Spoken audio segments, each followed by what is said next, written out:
and gentlemen, to today's Rowdy Roundtable discussion with race car driver JJ Yeley. How you doing? And NASCAR expert. I was going to say innocent. Buzz Cutler, my name is Bass Masters. Before we talk racing, Cutler, I would like you, sir, to do the honors. Please. Yes, we have a presentation today. You thought we wouldn't do this, JJ. You thought we were all wind and no rain. But let me tell you, my friend, when we make a promise, we keep that promise. You are now officially a member.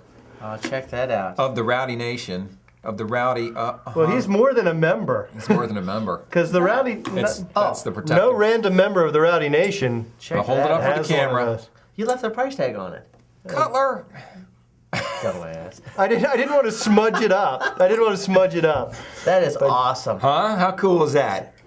It says Rowdy right on there. We'll get a close-up later and throw her in. Yeah. Well, thank you, guys. Well, you deserve it, JJ. You've been awesome. I should have wore a belt. Well, Bass was supposed to get the belt, and he I was? You were supposed to get the belt. I guess I spaced on that. Well, I got a belt. All right, so now that you've got the present, let's get back to work here. I'm leaving now. I got the present. No, you got to answer one question for us. We've been talking about this open wheel guys coming into NASCAR thing a lot. And you are an open wheel guy. And girls. And girls. That's true. Very true.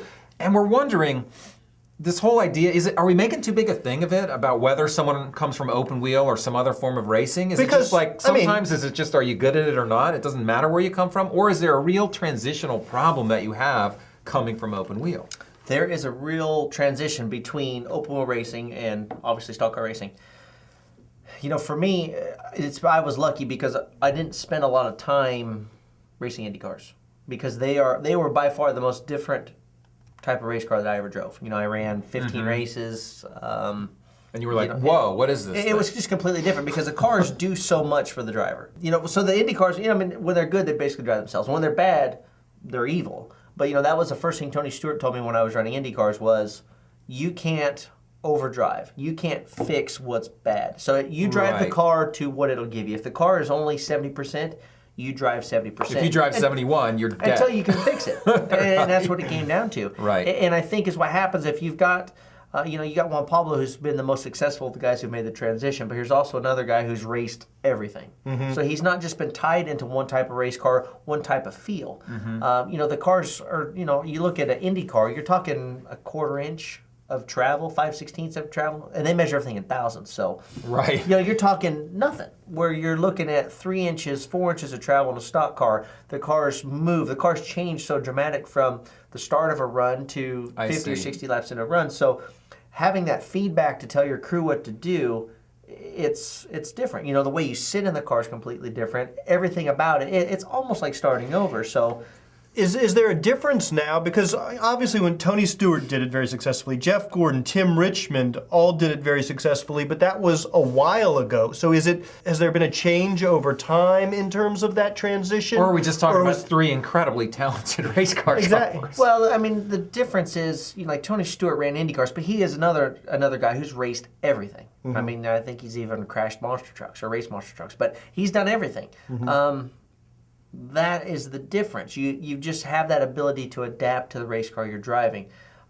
So if you're saying I'm going to come over from Indy cars and just take my skills and adapt them to stock cars, that's going to be pretty hard. It's going to be pretty hard, and it really depends on how much effort you're going to put towards making it work. Obviously, for Danica coming in and doing both, I think makes it difficult because you're not giving either one of your series a fair shot because now you've gone and run a month of stock cars and you've gotten better for your last race.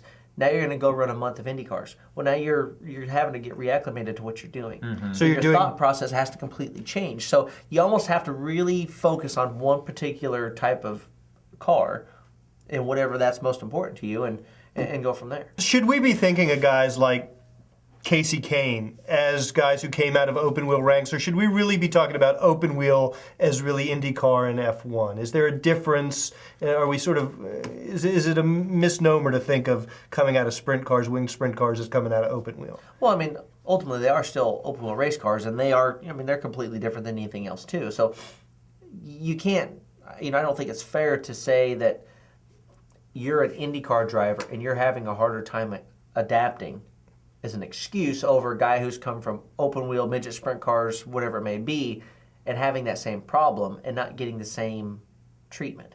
If that makes sense. So In other words, give this guy a break because he came from IndyCar. Give the guy who came from sprint cars the same break. Absolutely, because same at the end of time, the day, they're completely different from right. what you're doing. And sometimes it takes a little bit longer to get it figured out. And the biggest problem I had when I first started was, I had no problem. I was completely comfortable as soon as I jumped to the race car. But because a stock car is such a different beast than any other kind of race car, fixing a problem is tough. I see. So figuring out what it is, relaying that to the crew chief. Because for sprint cars, you have a solid rear axle. The changes you do to the car to make it handle better. I know all that because I've done it for so long. I see. So you jump into a stock car, you're like, man, the thing's loose entry, tight center, and this is what's going on. All you can relay until you figure out what you really want from the race car is what you feel. So then it takes a good crew chief to try to dissect that and fix it. Well, if you come in and you just throw your hands up and you go, I don't know, it's bad.